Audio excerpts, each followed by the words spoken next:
My lords, my ladies, distinguished guests, good evening and welcome to you all. My name is Emma, I am an advocate, and I'm delighted to welcome you on behalf of both Women in Law Scotland and Women at the Bar to mark this event, the 150th anniversary of International Women's Day. It's wonderful to have so many of you here this evening. There are over 200 of you here, and we're absolutely delighted that your support for this means that two very worthy causes, Scottish Women's Aid and the Tumbling Lassie, will benefit. Over £1,000 has been raised by you all this evening, so thank you very much. In order to host an event like this, we of course needed a venue capable of holding all 200 of you. And Parliament Hall is of course a very special place for all of us who work in the justice system in Scotland. We shared our plans for this event with the Lord President's office, and the answer came back quickly and resoundingly: please use the hall, and please may the Lord President come too. We're absolutely delighted that His Lordship and many of his judicial colleagues, including the Lord Justice Clerk, are here with us this evening as we all reflect on this important topic, and the Lord President will be introducing the Lord Advocate shortly. Lord Pentland was appointed as Lord President by His Majesty the King and was sworn in at a ceremony in the Court of Session on the 3rd of February 2025. Lord Pentland has been a judge of Scotland's Supreme Courts since 2008. He has, of course, in that capacity presided over a number of high-profile criminal trials, as well as significant civil cases, and he has been an appeal court judge since 2020. Between 2014 and 2018, he was chairman of the Scottish Law Commission, the country's independent law reform body. Please join me in welcoming the Lord President.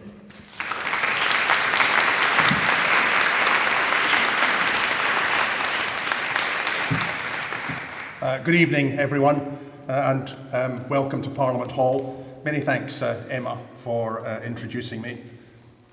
I would like to express my gratitude to Women in the Law Scotland and Women at the Bar for inviting me to attend this evening's important event to mark the 115th anniversary of International Women's Day. And I warmly congratulate both groups for organising this event and on the admirable work that you each do. It is my great pleasure to introduce the Lord Advocate, who will address us shortly. Before doing so, I wanted to make a few brief remarks as head of the Scottish Judiciary. Essentially, I think we are here this evening because of our shared commitment to developing and modernising the justice system so that the rule of law is protected. There are increasing challenges to the rule of law coming from many directions. To tackle these effectively, we must ensure that the justice system, the judges, the courts, and the legal profession retain public trust and confidence. To do so, it is vital that our legal institutions, especially the courts and the judiciary, broadly reflect the society we serve. All sections of our society must have confidence that their courts are independent, transparent, and committed to fairness. They must not be, or appear to be, old-fashioned or out of touch. For far too long, the judiciary and the legal profession were almost exclusively male. The talent, ambition, and potential of women were chronically underrepresented and undervalued due to structural barriers, misconceived cultural expectations, and lack of visible role models. Matters have improved, but there is no room for complacency. It is thanks to the perseverance and determination of many pioneering women that there has been some progress, but we need to go further.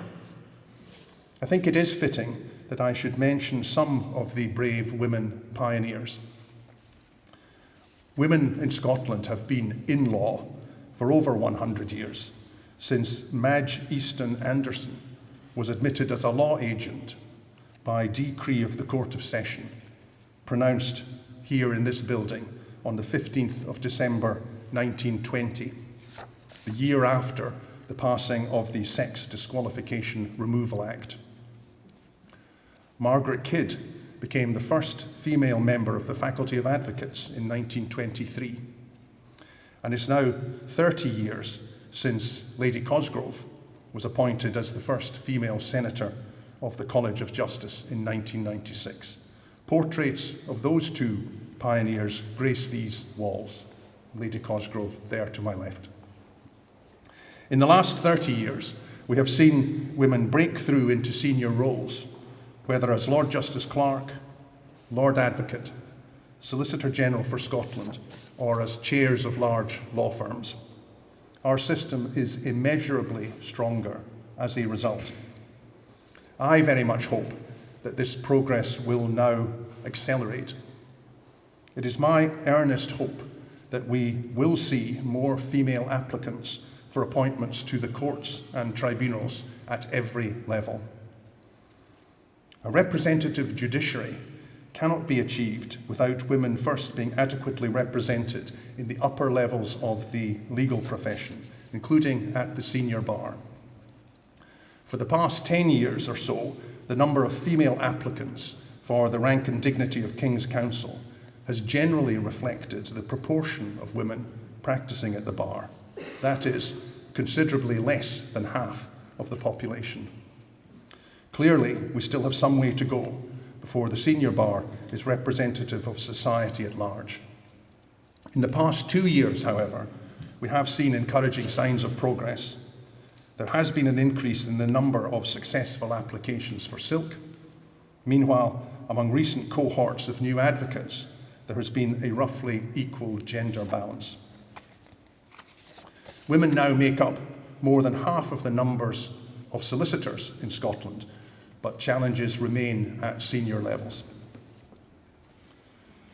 One of the most inspiring examples of what progress looks like today is our distinguished speaker this evening, the Right Honourable Dorothy Bain King's Counsel, the Lord Advocate. The Lord Advocate's career has been defined by an unwavering commitment to justice. She has taken on some of the most complex, sensitive, and important cases in Scotland, often under intense public scrutiny. I recall in particular her prosecution before me of Lachlan and O'Neill, two of Scotland's most prolific and dangerous paedophiles.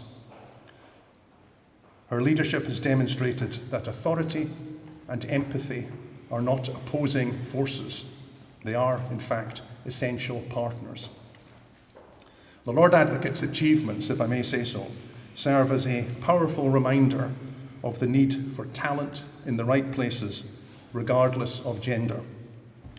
Whether championing legal legislative change in Parliament, implementing improvements in practice at the Crown Office, or raising important matters of principle for the courts to consider independently, the Lord Advocate has shown true leadership. Role models like her help to inspire others to see a possible future path for themselves. I hope they also see that the legal system, while rooted in its own proud traditions, is also constantly evolving and changing, and that they too can start to be part of that change. Representation alone, however, is not enough. As well as representing women, the justice system must serve women. That need is all the more amplified when we consider how the system must respond to the deep-rooted problem of violence against women and girls. This is another area where the Lord Advocate has demonstrated impressive leadership. Before 1985, there were no statutory restrictions on evidence that could be led attacking a complainer's sexual reputation. Since then, we have seen further reforms, including the prohibition on an accused from conducting his own defence in sexual offences cases, following the tragic suicide of Lindsay Armstrong in 2002. Incidents such as these are a sobering reminder of what can happen when the justice system lets women down. More recently, I'm pleased that there has been a renewed focus on the experience of victims and other court users. It is the shared responsibility of all of us within the justice system, whether prosecutors, defence lawyers, police, or the judiciary, to promote trauma-informed practice as we adapt to the expectations which modern society rightly places upon us. I attach a very high degree of importance to this. We will ensure that it is central to the work of the courts. It was the Right Honourable Lady Dorian, whose painting can also be seen on the walls of this hall, who chaired the review group on improving the management of sexual offences cases. The principal recommendation of the review, the creation of a specialist sexual offences court, is now provided for by the Victims, Witnesses and Justice Reform Scotland Act 2025. Looking forward, greater use of pre-recorded evidence will help to reduce the trauma that many victims experience around trials. It's now my great pleasure to introduce our main speaker this evening, the Lord Advocate, the Right Honourable Dorothy Bain, King's Counsel.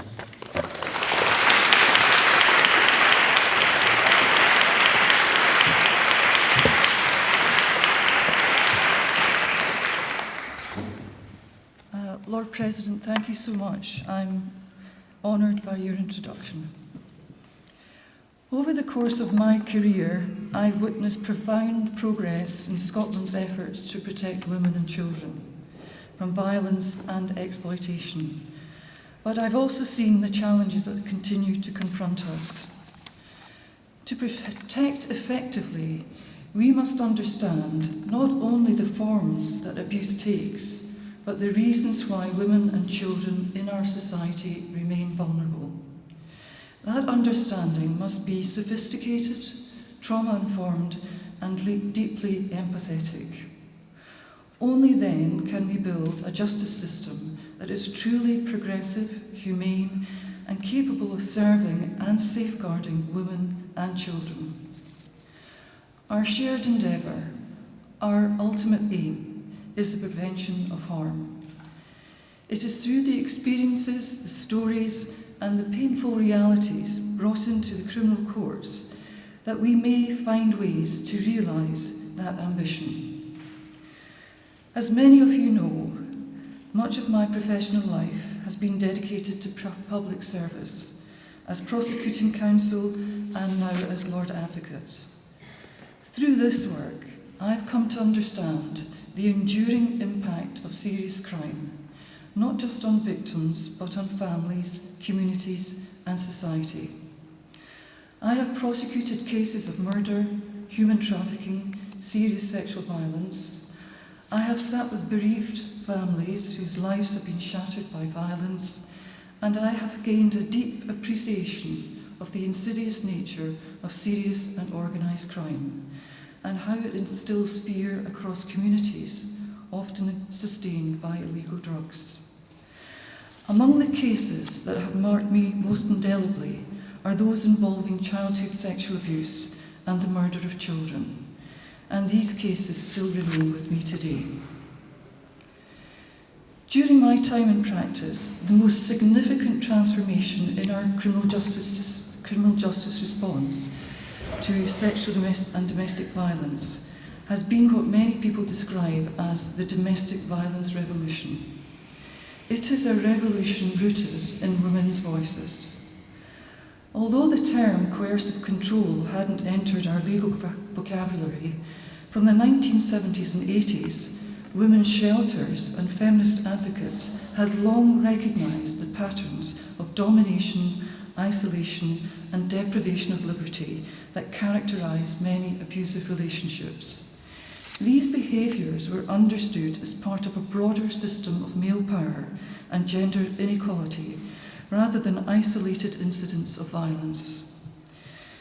During the domestic violence revolution of the late 20th century, global attention focused overwhelmingly on physical violence. While this helped secure crucial protections and resources, it also narrowed legal and public understandings of domestic abuse, sidelining the non-physical mechanisms that entrap victims.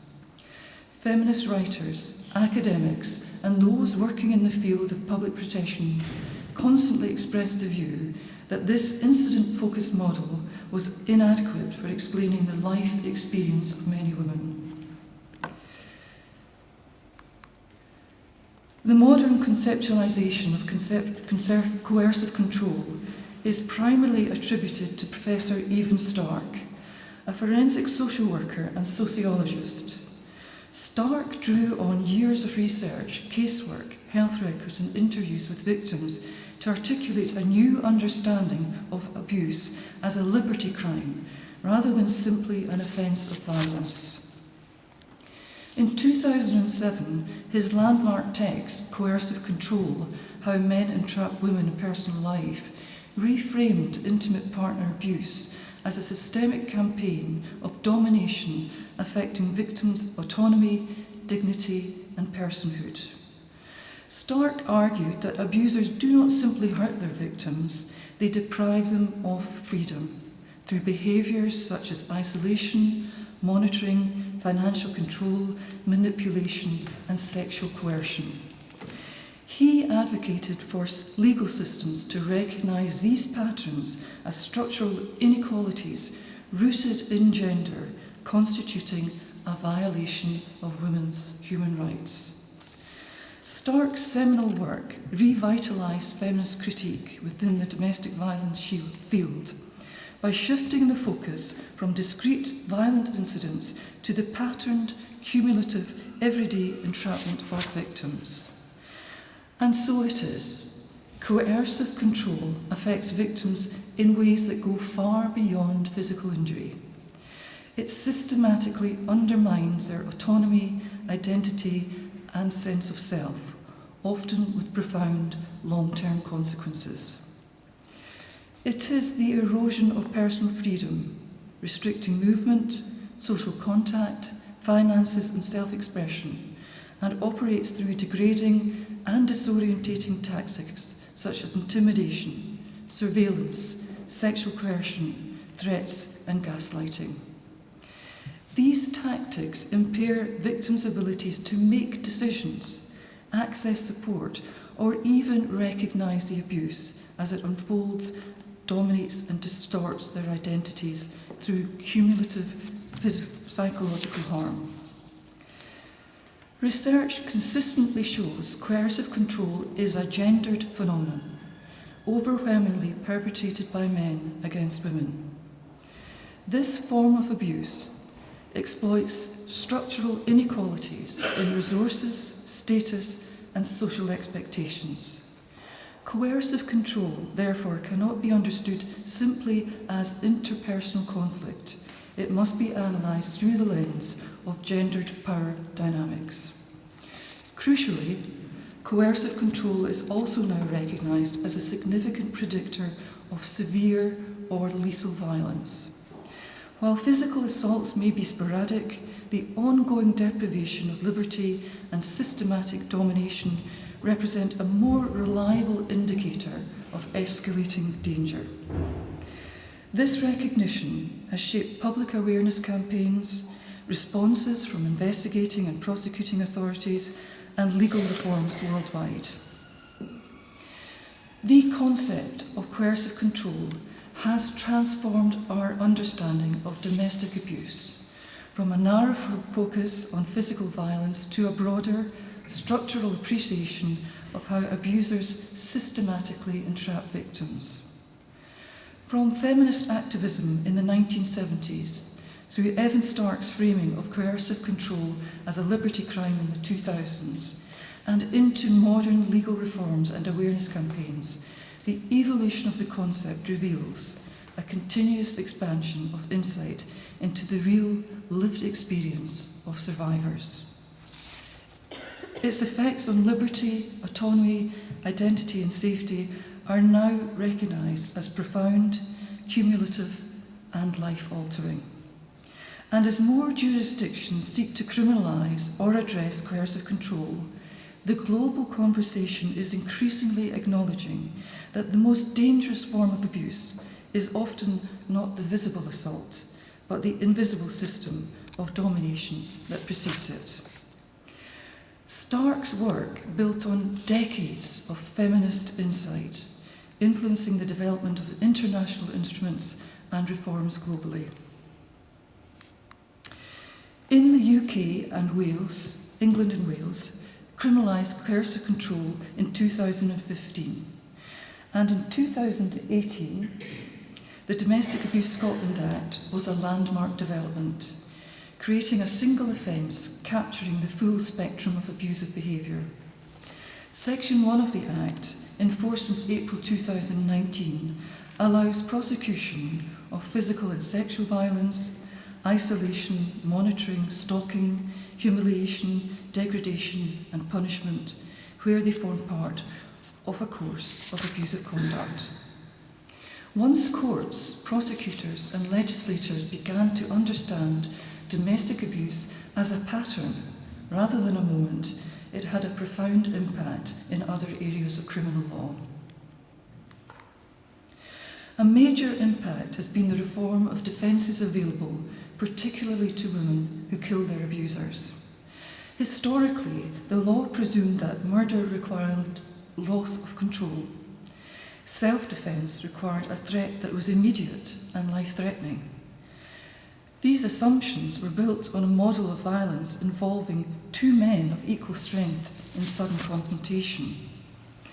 It was a model that bore little resemblance to the lived reality of women subjected to abusive and violent relationships. As a result, women who killed violent partners were often convicted of murder because they did not act in a sudden outburst. The law failed to recognise that abusive relationships and coercive control can create a state of constant threat even when the abuser is not actively attacking at that moment. The domestic violence revolution forced a re-examination of these doctrines. Legal reforms across the UK and internationally, recognising cumulative provocation, coercive control, and the psychological impact of sustained abuse, have allowed courts to interpret self-defence and partial defences with greater realism. The concept of battered women syndrome emerged in the mid-1970s when psychologist Leonore Walker began examining the psychological impact of chronic domestic abuse.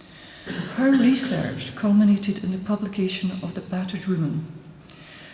This identified the cycle of violence, learned helplessness, and the profound psychological trauma that can trap abused women in conditions resembling captivity.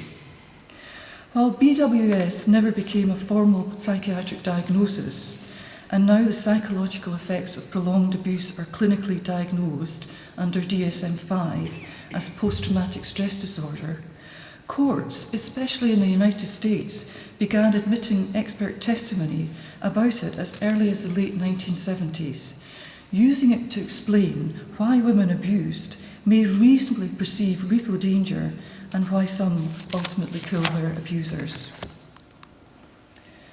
Battered women syndrome fundamentally reframed intimate partner abuse. It shifted legal and social attention away from isolated incidents and towards cumulative fear, coercion, entrapment, and the erosion of autonomy over years of abuse. In doing so, it helped the courts understand that a woman's perception of imminent danger must be interpreted through her lived experience of terror and domination. The failure to leave should never be equated with consent, and the psychological harm of prolonged abuse can amount to a substantial impairment of mental functioning. This body of understanding laid the foundation for changes in multiple jurisdictions, demonstrated in cases such as Karanjit Aluwali. In England, Karanjit Aluwali was convicted of murder in December 1989. At the trial, the prosecution argued that although on the night of the event she had been threatened with a hot poker, the fact that she waited for her husband to go to sleep was evidence that she had time to cool off. In addition, the prosecution claimed that her prior knowledge to mix caustic soda with petrol to create napalm was not common knowledge, and so was proof that she had planned her husband's murder. Her counsel did not make any claims about the violence she later claimed she'd endured, and the prosecution suggested that she was motivated by jealousy because of her husband's repeated affairs. She was found guilty of murder and sentenced to life in prison. Her case eventually came to the attention of the wonderful charity Southall Black Sisters, who pressed for mistrial. Kiranjit's conviction was overturned on appeal in 1992 on grounds of insufficient counsel, since Kiranjit had not been aware that she could plead guilty to manslaughter on the grounds of diminished responsibility. In addition, it was brought to light that she was suffering from severe depression when she set fire to her husband, which her new counsel argued had then altered her decision-making abilities.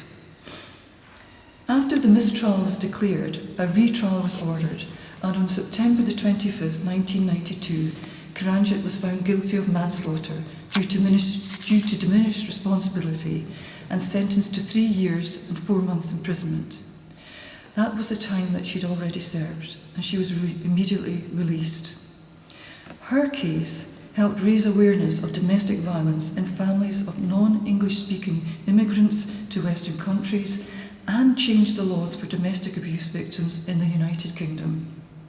Her case changed the definition of the word provocation in England and Wales in cases of battered women to reclassify her crime as manslaughter instead of murder. In Scotland then, before the early 2000s, Scots law recognised diminished responsibility as a partial defence to murder. However, the test was exceptionally narrow. Courts required evidence of a mental abnormality bordering on insanity, a very high threshold. This requirement made it extraordinarily difficult for abused women to succeed in such pleas. Traumatic responses to abuse, including post-traumatic stress disorder, did not sit comfortably within the old test, and expert psychological evidence struggled to gain traction in the Scottish courts. Women who'd survived years of coercion and violence found that Scots law did not yet have the language capable of acknowledging the psychological devastation they had experienced. The case of Kim Galbraith was a turning point. In 1999, she was convicted of murdering her husband by shooting him in the head with a hunting rifle whilst he was sleeping. She claimed this had been in response to the fact that he had subjected her to years of sexual, psychological, and degrading abuse. At trial, her defence sought a verdict of culpable homicide based on diminished responsibility, supported by expert psychological evidence describing the impact of her long-term abuse. The jury rejected this, and she received a mandatory life sentence. Her appeal, Galbraith against Her Majesty's Advocate in 2001, presided over by the then Lord Justice General Roger, became one of the most significant criminal law decisions in modern Scottish history. The appeal court decided that the earlier case law had unduly restricted the defence of diminished responsibility. It was wrong to insist that only mental disease could support the defence. Psychological conditions arising from abuse, such as trauma and post-traumatic stress disorder, must be capable of grounding diminished responsibility. This profound shift allowed the law to acknowledge the lived experience of abused women in Scotland for the first time. The court quashed her conviction, holding that the original directions to the jury were too narrow, and Galbraith later pled guilty to culpable homicide on the grounds of diminished responsibility, and in 2002 received a 10-year sentence, which ultimately resulted in her serving 4 years. Lady Scott, then Maggie Scott, criminal defence advocate, has since described the case as her proudest achievement, explaining that it changed the law and made a difference to the defence of women who suffer abuse.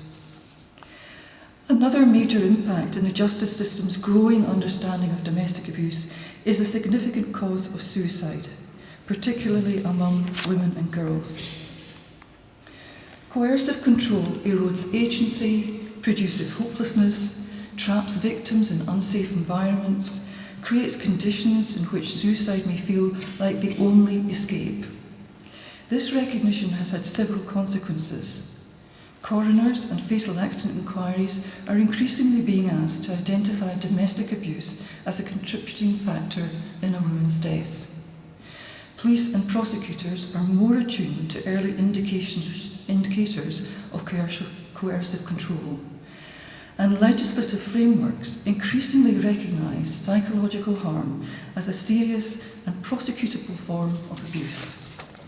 Understanding this link is not only vital for justice, it is vital for prevention.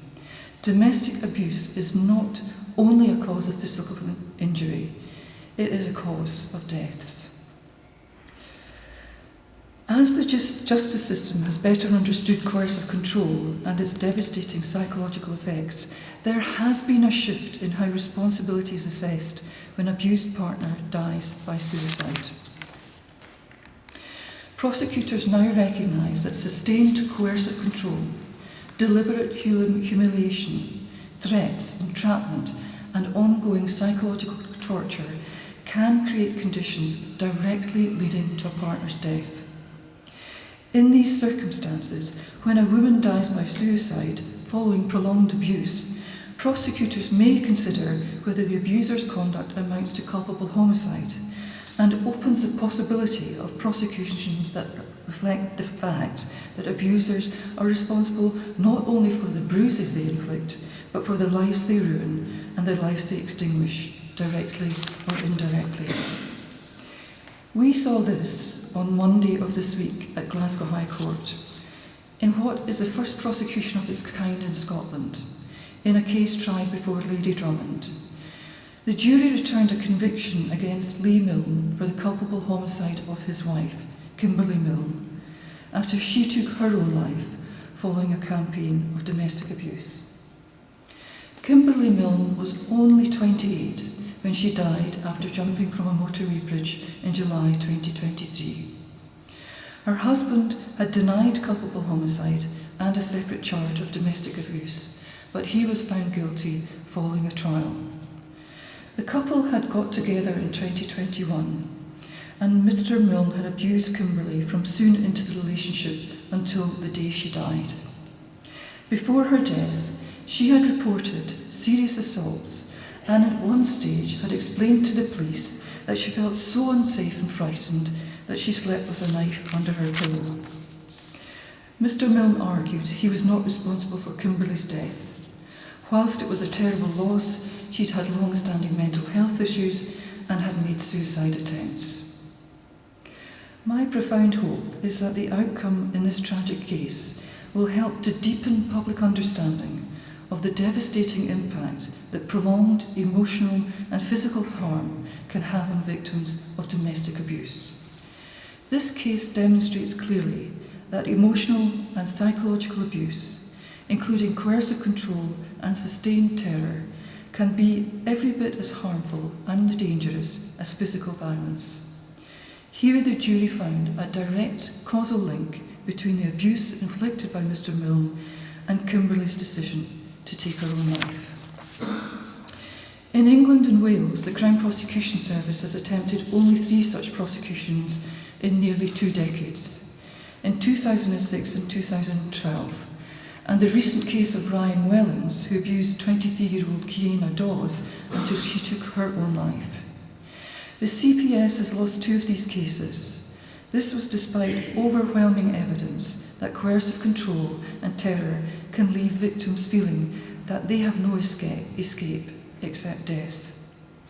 Critical to our understanding of this issue is that domestic abuse charities report that 2/3 of victims experience post-traumatic stress disorder or brain injury, conditions that profoundly affect decision-making and life-preserving behaviours. So why does this matter on International Women's Day? The domestic violence revolution is one of the most significant achievements of the women's movement. It represents the validation of women's experiences that were once dismissed, the transformation of laws that ignored reality, the recognition that violence in intimate relationships is a societal failure, not a private issue. It has reshaped police practice, prosecutorial policy, judicial understanding, legislative frameworks, and most importantly, public consciousness. Yet women and girls continue to be at a disproportionate risk of domestic abuse, reflected in the fact that the World Health Organization recognises violence against women as a global public health crisis of pandemic proportions and a violation of human rights. WHO statistics from November 2025 confirmed that nearly 1 in 3 women, estimated 840 million globally, have experienced intimate partner or sexual violence during their lifetime, and that figure has barely changed since 2000. The WHO expressly states that gender inequality and norms on the acceptability of violence against women are a root cause of violence against women. In 2024 alone, 50,000 women and girls worldwide were killed by their intimate partners or other family members. That meant 60% of the almost 83,300 women and girls killed intentionally during that year were murdered by their intimate partners or family members, compared to a figure of 11% for men. In other words, an average of 137 women and girls worldwide lost their lives every day at the hands of their partner or close relative. Scotland is far from immune. Serious sexual crime and domestic violence makes up for 70% of the High Court caseload. Last year, Police Scotland reported 2,897 rapes and attempted rapes, a 15% increase on the preceding year, and 95% of victims were female. They also recorded 5,124 sexual assaults, and 86% of those victims were female. In the Crown Office's own published statistics, there were 30,227 domestic abuse charges reported prosecutors in the year April 2024 to March 2025 alone. 85% of those accused persons were male, and when the causes of abusive behaviour under the Domestic Abuse Scotland Act were looked at in isolation, that figure rose to 93%. We know that these are not easy crimes to report, and it is sadly that the true numbers are far larger. So over the past decade, our society has undergone a profound shift in how we understand human trafficking.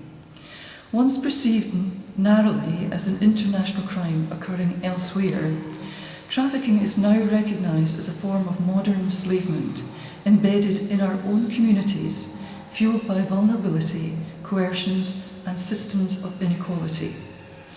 Scotland's recent policy work reflects this new understanding.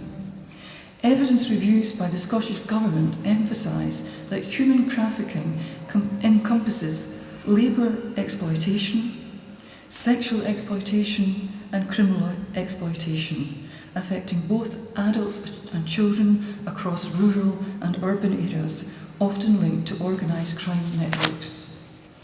In Scotland, the Human Trafficking and Exploitation Scotland Act 2015 has strengthened prosecutorial tools and multi-agency partnerships, and through newly redesigned traffic and exploitation strategies shaped directly by the survivors themselves, our justice system has begun to respond with greater clarity, coordination, and humanity. Literature reviews from the Scottish Sentencing Council show how prosecution and sentencing frameworks continue to evolve, acknowledging the complexity and gravity of trafficking and calling for deeper attention to victim experience and offender accountability. But to understand trafficking fully, we must confront what feminist thinkers have told us for decades. Trafficking is not only a crime of movement, it is a crime of power. A crime built on gendered vulnerability, economic precarity, migration status, and the social devaluation of women and girls. It is no accident that perpetrators exploit those already marginalised. Feminist criminology teaches us to look not only at the acts of individuals, but the structures that permit and excuse exploitation. We see these dynamics laid bare in contemporary cases. In January 2025, after a trial in the High Court in Glasgow, these 5 people were convicted and sentenced to very significant periods of imprisonment, following on dedicated investigation into exploitation and trafficking in Dundee. This gang of 5 raped, abused and sexually exploited 10 vulnerable women in the city, forcing some into prostitution. The appalling crimes took place in 2021 and 2022. The group, based at flats in Dundee, cruised nightclubs and bars in the city, specifically targeting vulnerable young women, some of whom were as young as 16. Prosecutors working on this case, including Deputy Principal Crown Counsel Dorothy Bain KC, reported that the young women who gave evidence against the traffickers at trial were some of the most vulnerable young women that they had met in their working lives. And that of Gisèle Pellicot in France, a woman drugged and raped repeatedly by her husband over 9 years, while more than 70 other men were invited to participate. During the trial, defendants cited myths about consent and gender, arguing astonishingly that a husband could consent on his wife's behalf. These arguments echo the same patriarchal narratives that have justified abuse for centuries. And they remind us that even today, traffickers and exploiters often rely on misogyny and on society's own willingness to believe them. We see similar dynamics in the life and testimony of Virginia Roberts Dufresne, whose memoir, Nobody's Girl, exposes the machinery of power that enabled Jeffrey Epstein and Ghislaine Maxwell to traffic and exploit girls, with the protection of elites across politics, finance and media. Her writing details how grooming, coercion and structural silence enabled abuse to flourish, and how institutions protected perpetrators rather than the victims. Her story confronts us with the stark truth. Trafficking persists when society decides that certain men are too powerful to challenge and certain girls too insignificant to protect. In her own words, she explained why she had committed her story to writing. She said this: "In my mind, I hold a picture of a girl reaching out for help and easily finding it. I picture a woman too who, having come to terms with childhood pain, feels that it's within her power to take action against those who hurt her. If this book moves us even an inch closer to a reality like that, if it helps one person, I will have achieved my goal." I see this as more than a survivor's reflection. It is a blueprint for justice. It tells us that the measure of our success is not in the number of strategies we publish, nor in the numbers of meetings we hold, but in whether the most vulnerable girl in Scotland, the girl who reaches out, finds help immediately, safely, and without judgment. And I think, on International Women's Day, it's worthwhile asking just what a feminist response to trafficking demands. I say, believe survivors. As Gisèle Pellicot said in her powerful memoir, A Hymn to Life, victims have no reason to feel ashamed. She said, shame has to change sides. So, believe survivors. Address structural inequalities and social conditions that allow trafficking to flourish. End the culture of impunity, ensuring that power, status or respectability does not shield abusers. Place survivors at the centre of the development of strategy, practice and law, and recognise that trafficking cannot be addressed through criminal justice alone, but requires a whole system public health approach. So over my career, there has been so much progress. In the field of child sexual abuse, from a society that doubted the voices of children, dismissed their disclosures, or minimised the harm they suffered, misconceptions about memory, trauma and credibility prevented our own children from being heard. Over decades, survivor testimony, research and clinical insight forced a reckoning within the most powerful of our institutions and our most powerful people. We came to understand that in children, trauma may produce fragmented or delayed disclosure. Abuse thrives on trust, authority and coercive environments. Non-recent disclosures are normal. The impact of childhood abuse is profound. This deeper understanding has laid the foundation for legal reform and improved prosecutorial approaches. And there's been progress too in the evolution of the common law definition of rape.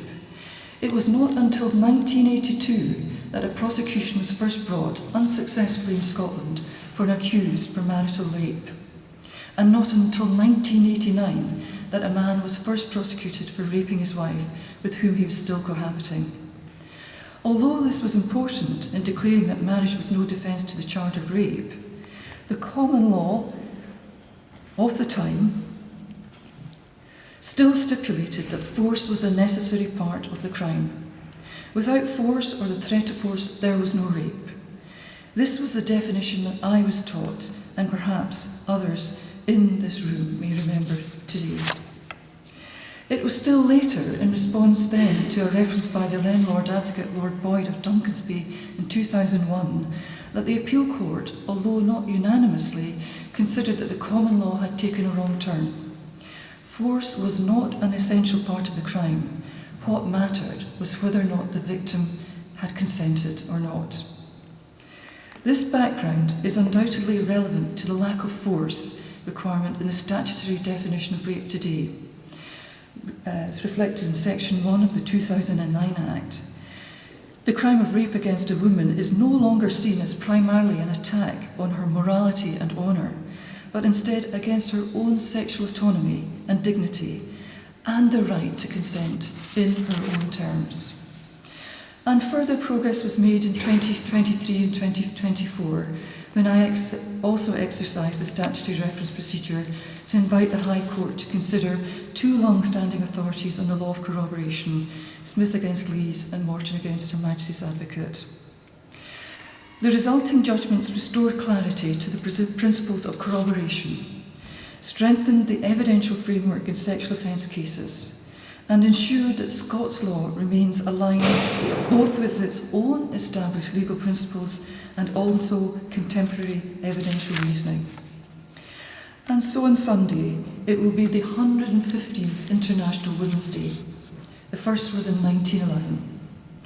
How would the justice system have looked for a woman reporting rape then? There could have been no prosecution unless force had been used against her. There could therefore have been no prosecution if she was too intoxicated to resist, or if she was asleep. There could have been no prosecution if she was married to the perpetrator. At trial, she would expect cross-examination involving her sexual history, without the possibility of any special measures for support that would help her give her best evidence. Without any protection against assumptions being made about how she behaved. For example, if she did not report to authorities straight away, or if she did not resist in a physical sense, but instead instinctively froze or tried to appease. She had no possibility of a non-harassment order after the conclusion of the case. The judge in the case would have been male. The prosecuting counsel would have been male. And the jury would have been all male. It was not until 1919 and the passing of the Sex Disqualification Removal Act that women were legally permitted for the first time to serve on juries, enter the legal profession, hold judicial office, and exercise public functions. So, progress, yes, yet our challenges remain many. But we should be optimistic. We should look to the future with determination and hope, and honour the women whose courage, intellect and persistence has brought us to this point.